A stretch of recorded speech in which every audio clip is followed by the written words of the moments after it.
Jack invited Juliet. The dress was full cocktail.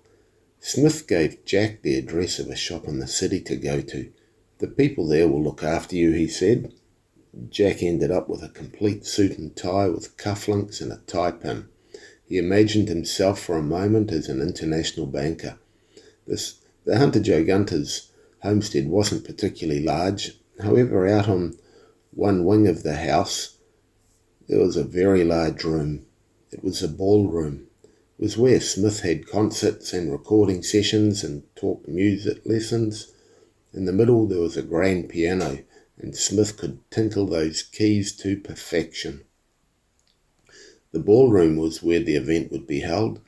There was a deck off the ballroom, leading to a beautiful formal garden, part of Mrs. Joe Gunter's rose garden. The garden would have pavilions set up. There were just over 100 people turning up. Most of them had paid the better part of a king's ransom to attend. Smith had put BP in charge of security, along with his buddies from the Black Powder Club. There would be no one getting in who wasn't invited. Hunter's older brother would be there running the sound desk. Even though Smith gave everything from a charity concert away, the recording of the concert was equally divided among the artists and the charity. Sometimes the recordings provided years of income to the charities. The side paddock was set up for the cars, and assigned place for each one. It was all well screened from the road and very private. The five-star hotels and limousine chauffeur companies were doing well this weekend. Some people were rolling into the town on the Thursday. Smith was contacted on Thursday afternoon about the mayor being able to attend. Smith knew the mayor had been or was a good friend of Maguire's, and he was terribly sorry, but the event was sold out.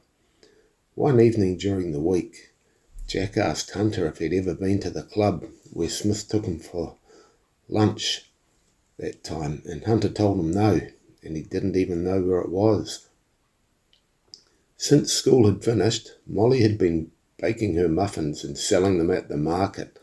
The Glockies had asked her if she wanted to do an apprenticeship or something, but Molly didn't want that. She was actually doing quite well from the market, and the Glockies, since the raid, had been supplying meals to a homeless shelter. Maybe it was that near-death experience and wanting to give something back. Their chef had grumbled about it at first, but it was only one night a week. Molly asked if she could help. She wanted to learn from the chef. He showed her lots of techniques and processes. He realized she could see and taste combinations in her head, and the homeless began to get some of the best meals in town. Her passion was still cakes and sweets, so by Saturday the pavilions had all been set up. Floral decorations were being set up as well. The cleaners had been through and the place gleamed. The piano had been tuned and the drums all set up as well. Molly turned up on Saturday at 5 a.m. She brought 2 strawberry cakes she had baked and iced. Mrs. Joe Gunter was already in the kitchen. Molly got stuck in beside her, and they worked, creating tastes to tempt any taste bud. Hunter had no idea Molly was there. He put the serving uniform on which his mum had selected. He was to be a waiter. Hunter saw BP outside in a full suit and sunglasses. He looked very sharp, but kind of wild as well. There were Rolls Royces turning up, Bentleys, Ferraris, and all manner of exotic cars. There was a drop-off bay for the limousines. There was a tent set up in the paddock for the chauffeurs. Hunter greeted people as they arrived with plates of the treats. The first time he went into the kitchen to pick a tray up, he saw Molly. He was quite surprised and about to chat. "No time for that," she said. Mrs. Joe Gunter smiled to herself. There was a bar set up serving champagne. People were milling around and mixing and chatting. Jack turned up with Juliet. Hunter welcomed them, sir and ma'am. There were people in formal dress turbans. women in cocktail dresses worth more than a car. After a while, Smith began to play on the piano. It was late afternoon and he played easy pieces, easy listening. After a while, the singer sang a cappella for a time, and soon the violinist and drummer joined in. Hunter was flat out taking trays of food around, handing out serviettes and doing waiter duties. In and out of the kitchen where Molly and his mum were flat out loading trays and cooking the hot dishes. Famous sausage rolls. You could hardly get to the end of the room before they were all gone. Smith stood up and called for quiet. It was dark now and fairy lights lit up the ballroom and pavilion area. The musicians were set up in the centre of the room. There were plenty of seats for everyone. The concert began. Smith introduced BP's daughter and said, "She's just going to play one number." And she was very nervous. She'd never played at anything big before or anything like this, but Smith knew she had talent. And the young lady, she played a beautiful song, and the crowd was still, and then they clapped at the end. Then she bowed and left the stage. Then the concert began in earnest. They played solos. They played together. They soared to the heights of perfection and dived into the depths of despair. The crowd was spellbound. They played for 4 hours with only a small break in the middle. Molly and Mrs. Joe Gunter watched from the door, linking to the kitchen passage. Molly was transfixed. A bit before half-time, there was a small disturbance. Where the pavilion opened to the ballroom, a large horse head appeared. Moxy had come through from the stables, somehow lifting the bar and walking around the house, through the car park and into the pavilion. The chauffeurs were surprised to see a horse with hooves the size of dinner plates come past. In the end, he just stood there listening to the concert. Hunter had to take a giant platter out to the chauffeurs just before the concert had begun. They were most appreciative. Smith and the other musicians came forward at the end to thunderous applause. He had an announcement to make and called Mrs. Joe Gunter forward and thanked her for the food. There was more applause. She took the microphone and told everyone not to rush off till they had some sweet treats. They needed to get them out fast. The crowd was getting ready to go. Molly and Mrs. Joe Gunter helped the waiters to get the sweet treats out.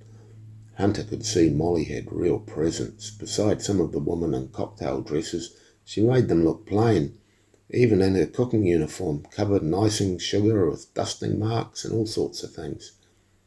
She was serving by Jack when a young man made an invitation to her and slipped a card in her pocket. All of the trays had slices of the strawberry cake. There were requests for more, but it was all gone. Then the night was over and everyone had left. Smith met Mrs. Joe Gunter, Hunter and Molly in the kitchen. They had a toast. Smith said success. They all held their glasses up and said success and went off to sleep. Molly slept on the spare bed in Hunter's sister's room. They all fell fast asleep. The next morning, after a leisurely start, Molly found the card in her uniform pocket. She read it. It was a phone number and the name of a very popular young royal prince. He had invited her to a Mediterranean cruise on a private yacht. Her heart beat for a moment. Then she flipped the card into the bin. She knew that nice as all that seemed, that wasn't her world, and even if she entered into it, she would soon be consumed and chewed up and spat out by it. Moxy became famous on the internet for a bit. When a video was posted, there were as many comments on the horse as the concert. The Gunters began receiving requests for where the strawberry cake could be bought from. One of the requests came from a cake shop owner who was famous. He wanted some of the cake in his shop. Smith called Glocky and asked if he and Molly could come down and have a chat with him. They turned up and Smith showed Molly the emails. "There's an opportunity here," he told her. Molly told Smith and Glocky she had entered a competition for desserts at a major event in the city in a week. Smith thought that was a great idea, but right now people also wanted to buy her cakes. Molly wasn't sure what to do. Now Smith, who was an astute businessman, told her that in the local shops, there's just like a little small local shopping centre, there was an empty shop. It was only a really little shop and had been up for lease for quite a while. It had been a takeaway and it had lots of power for ovens and things. Now Smith was pretty sure Molly wouldn't have enough money to get into the shop and make them an offer. He said he'd bankroll it and she could pay him back plus a small percentage. She agreed. Smith was actually surprised at just how much Molly had saved. She would pay Smith back and drop off the occasional cake as well. Emails went out telling people where to get the cakes from, and orders began rolling in. All three of them, Molly, Hunter and Jack, passed their licenses, and Jack sat his motorbike licence as well. Hunter had to go to the police station to sit his gun licence. When he got there, he needed another character reference. When Eric came in, Hunter saw him walk through a door. Hunter asked him and he said okay. Molly got the cake shop going and Hunter and Jack helped her paint it. Hunter thought the colours she chose would be horrible together, but they turned out real nice. Then all of a sudden, it was picnic day. Now, picnic day was a big event in the county, and it was held in a massive paddock. Sometimes it seemed like nearly everyone in half the county would turn up. There were all the fun races for kids and grown-up kids. There were working traction engines on display and food stalls and all sorts of crafts for sale. There was a ticket entry of $5 a family. The picnic day raised money for the Davidson home. The Davidson home was for kids that had been born with severe disabilities. Molly had been there once to help when she was younger with the nuns. That was when she decided whatever her lot was, she couldn't really complain in comparison. She had a stall of cakes and she sold the whole lot out in minutes. The proceeds were to go to the home. She walked over to where Hunter was giving rides on Moxy. Well, not quite. He had an old deck from a small truck hooked up to Moxy's harness. Jack had brought the deck in on the back of Glasgon's truck. There was a tin, and for a gold coin, kids sat on the deck and went for a ride. Hunter led Moxy. There was a queue. Juliet, Flower and Jack came over, and with Molly, they gave Hunter a break so he could go and have a look at the machinery with Jack. When they came back, there was a queue of young men paying gold coins to be towed around while Molly or Juliet led Moxy. The tin was completely full, and Hunter took it to the Davidson tent. It was time to get ready for the horse race Juliet had entered him in. The Maguire carriage was there with its show team. There were lots of thoroughbred horses here. It was a big race for the prestige of winning. There was a vet who checked over the horses. Moxy got a clean bill of health. There was a problem, and Hunter didn't have a proper helmet. He found Juliet, and she found one that fitted, and he was ready to go. There was Maguire advertising everywhere. They were sponsoring the event. Stan was on the microphone to start the race. He had inherited all of Henry's oratory skills. He was quite charismatic. Hunter was out on the edge of the start line. There were a lot of horses. He was head and shoulders higher than any other rider. Stan made a joke about Hunter and his horse. The crowd laughed. The shotgun boomed and the race began. The speedy thoroughbreds flew across the paddock, clumps of grass going up in the air behind them. The Beach 500 was on. Hunter just let Moxy pick his pace across the paddock.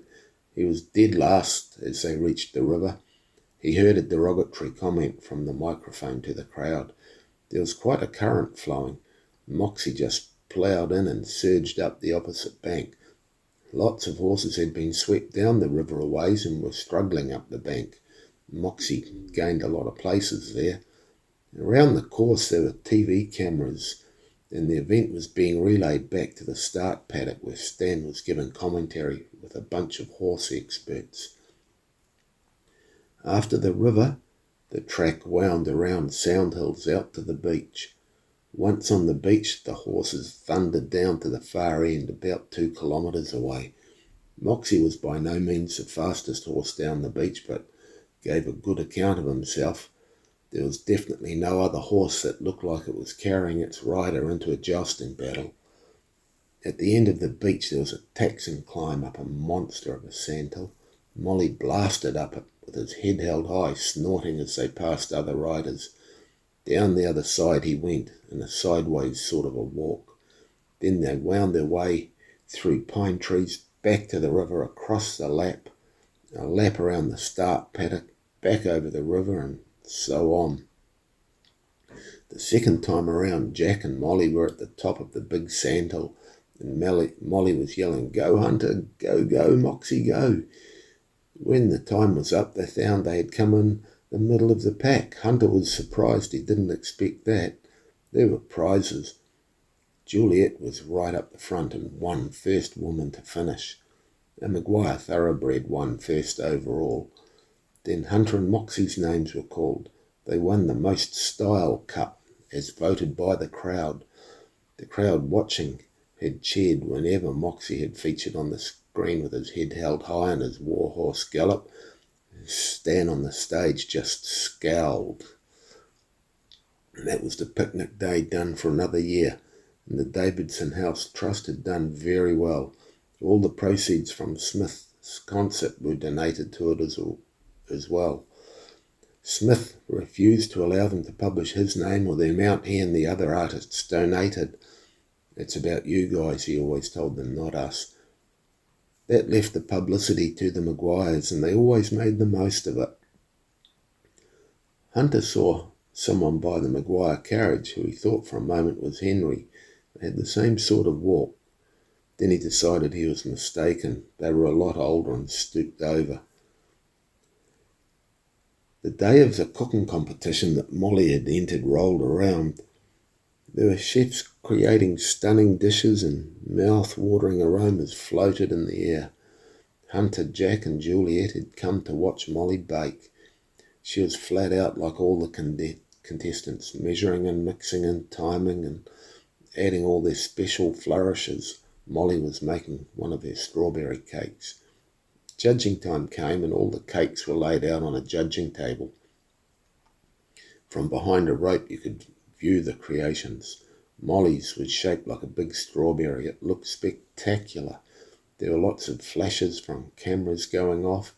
All the food and fashion publications were here. The judges walked around taking notes. Then the tasting began. The judges seemed to take quite some time before they came out with the ribbons. The big strawberry cake had won the first prize ribbon. The cakes were cut up, and ticket holders were allowed in to sample them after the judges' tasting. The big strawberry cake vanished. The editor of a leading foodie magazine wanted to know who this Molly Muffin was. He thought she must be a famous chef working under a pseudonym. He ended up doing an interview with her. After that, lots more people began to call into her little cake shop. Molly's place is what she called it. There was huge demand for the recipe. Molly made a little cookbook on making the strawberry cake and called it The Strawberry Cake. The book sold quicker than a wildfire spreads. Jack had a motorcycle in pieces and was rebuilding it in the evenings. Molly bought herself a small van. Hunter had found an old ute. BP helped him pick it out. Moxy was not impressed with the ute. He did a big horse plop right in front of it. Hunter's time with BP was coming to a close. His rat catching was going well, but there probably weren't too many more customers to be had, he thought, and he could run what he had easily part-time. Now, BP told Hunter there was one more thing he was going to teach him. Pack a bad, BP said. They went way up into the hills where BP established a temporary campsite. He had an area with a possum population problem. He set up a trap line, the ones where you put a piece of food in the trap and the possum come along, put its head in the trap and the bar comes down and instant dead possum. He set up 2 lines with 100 traps in each line. They were flat out clearing the traps, resetting them and skinning the possums.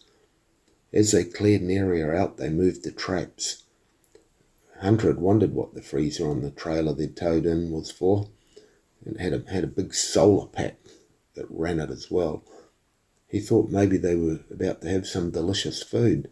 Instead, they had BP's famous stew every night. They took turns to cook it. The possum skins went into the freezer till they could get them to the tannery. They spent 3 weeks up there and the freezer was full. They packed up early in the morning and left. On the way back to town, BP stopped by a creek. He pulled a gold pan out from behind his seat and they dropped into the creek.